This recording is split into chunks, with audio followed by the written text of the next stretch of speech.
Good morning, Greg here, burning both ends, burning on the front end. It is a beautiful morning here in Albany, California, just about 6:20 in the a.m. Pacific time, May 8th. You can see that the garage door is open. The Mad Bomber hat is on, the orange hoodie is rocking, and we're ready to take on the day. And just loving today's topic. And I always want to get back to what I'm working on, what's working for me, because that's the whole point of this channel. And it's to reveal the things that have been working for me and the successes I've been having. I've had many successes, I've had many failures. I just learned that maybe I should be looking at failures as more feedback, correct and continue, things like that. And that's where I'm at. And I wanted to talk today about one of the things that I've been doing for the last 6 months that's been producing incredible fruits in my life. And I'm seeing it just everywhere. Everywhere I look, I'm seeing the results of this very simple thing I'm doing. And this is what's leading to this iCore thing I'm talking about, which is a huge win for me. It's putting me in the kind of space I want to be in. It's putting me with the kind of people I want to be hanging out with. It's elevating my game. It's pushing me. Like I said, I'm scared, but I'm excited at the same time. And I will have a whole post on iCore.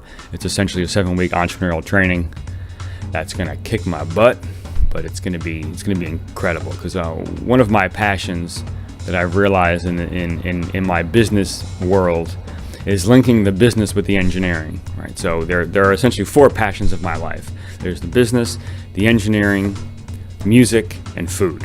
These are the things I love. Of course, my family, but my family touches all those things, and my family sees the result of all those things.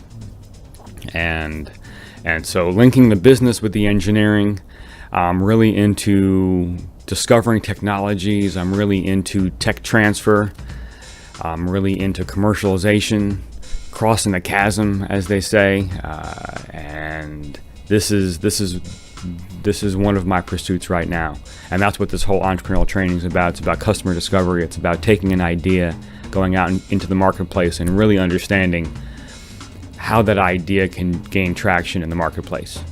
What's the minimum viable product? What's the MVP? What are the features of the MVP? What are the price points? What's the performance? What is it? Does it have to be 20%, or is 28% the magic number? Things like that. So it's very exciting. But let's get into today's topic. And I just want to, I don't have the cover on the book, but Simon Sinek, Together is Better. I linked the talk down below where he talks about millennials in the workplace, and at the end of the talk he gets into the book and explains the whole book. I love this book. It's called Together is Better. It looks like a children's book. You can kind of see it's illustrated.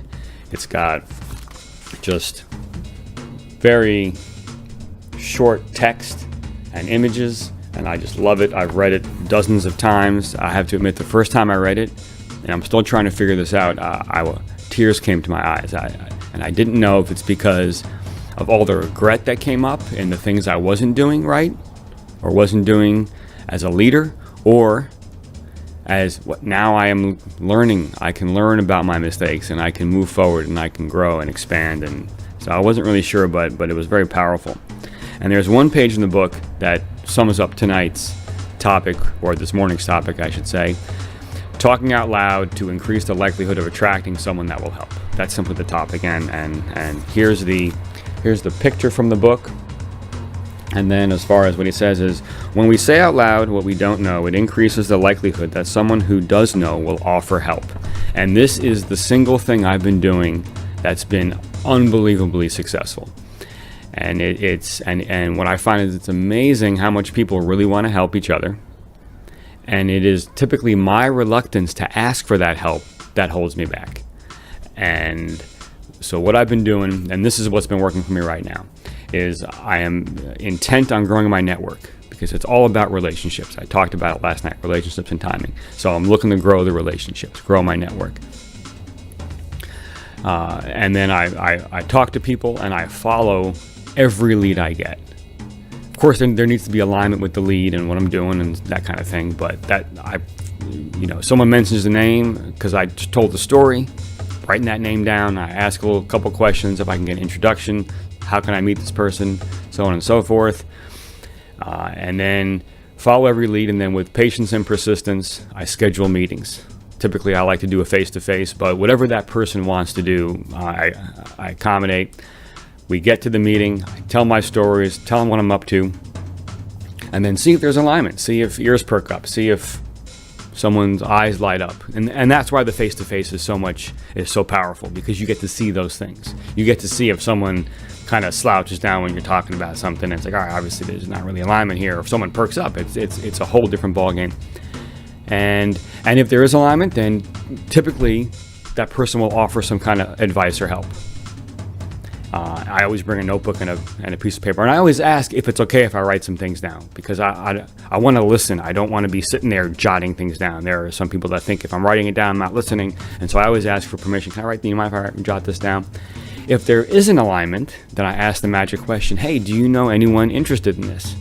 And then I just repeat that process. And I've been doing this for quite some time now. I said 6 months. It's probably been longer than that. It's kind of hard to remember when I really started doing this, but it started with attending some entrepreneurial events at work, some activities. We have a wonderful committee that invites speakers, and so that's how I began to meet people. And my lack of patience thinks that at the first meeting I'm going to find all these great things, but no, it takes time, it takes persistence, it takes. I'm establishing this brand at work that I'm the engineer that is the one to talk to about business. That is what I am establishing. And I get emails on a regular basis from people, hey, you know, this guy was talking about this thing in business, and he works for this group in the engineering, blah, blah, blah, and he wants to commercialize, and I thought maybe you should meet him. Or at these events, I'll see someone I want to meet, and then I'll ask for an introduction either right then or afterwards. So I've been going to events. Of course, LinkedIn is a huge place. Now, usually when you follow up at the event, you can connect with people on LinkedIn. And I'm also just curious. I'm humble and I'm curious. I meet someone new or I learn about someone new, and I'm curious. What are they doing? What are they up to? What are they pushing? Especially if it's someone at an event and they're speaking, I'm keying in on what are these what are these key phrases that they're throwing out? Which ones align with me? Be curious about those. That's great follow-up. Hey, during your talk, I really liked when you said this thing. Tell me more about that. I'd love to learn where that came from. And then be humble and thankful that they showed up and were willing to help and things like that. Of course, patience and persistence is the next big thing, and the timing issue. I talked about that last night.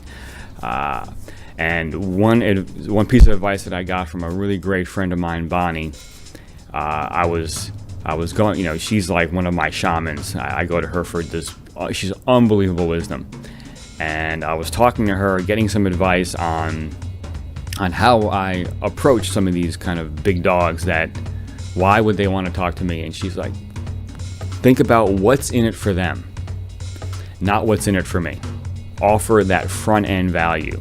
And it can be a little awkward, but I found what works really well is just saying, hey, so what are you up to, and what would I be able to do to help your projects or to help what you're doing? And people can be kind of taken aback by that, and oh, really? But some might say, I don't think you can do anything, right? Which is okay. Some might come up with something. If they come up with something, do it. It's rather simple. And then, do what they say, and then don't think about it. Just do it. Don't think, how is this involved in my personal plan, and they asked me to do this random thing, and just don't think about it. Just do it. If you've gotten to a point where, or if I've gotten to a point where I'm at a meeting and this person is in alignment with what I want to do, and they ask me to do something, I'm going to do it. And I've taken that advice, and it's put me in a huge space. That's why I'm doing I-Corps. The quick path to I-Corps is I started doing these entrepreneurial events at work. I met some people. Because I met those people, I learned about the mini I-Corps, which is an 8-day version of this customer discovery, which is 20 interviews in 8 days. Took that, met people at that program. I definitely inspired and impressed some people. One of those people approached me to apply for the longer 7-week with his team as the entrepreneurial lead. We didn't get in, So we took the 1 week again, and then because of that one, I had two mini I-Corps under my belt. Because of that one, I was invited to be a judge at a pitch competition. At the pitch competition, I met the other judges who were pretty awesome entrepreneurs in the Bay Area. Of course, I'm meeting them and networking with them. One of them really impressed me. He works at the lab, recently joined the lab as a director. I set up a lunch with him. It took a little bit of persistence to get that lunch, but I persisted because I'm playing the infinite game. It doesn't matter if lunch is next week or next month or next year. I want to have lunch with this man. And had lunch, told my story. He knew about me in I-Corps, and he said, hey, you should approach this group, who was one of the pitch competition groups. I think they really have traction with their idea. They really need an entrepreneurial lead. You should approach them and apply for the 7-week I-Corps. And I just did exactly that. I think it was that afternoon. I emailed that team, and the beauty was I had met that team at my first I-Corps.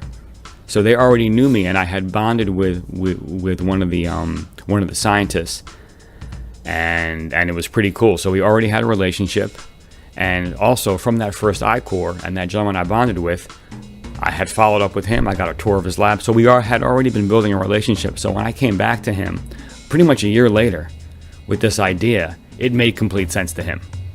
And at the time, when I was way back a year before doing all that, I had no idea this was going to come up, and the capital I was building at that time.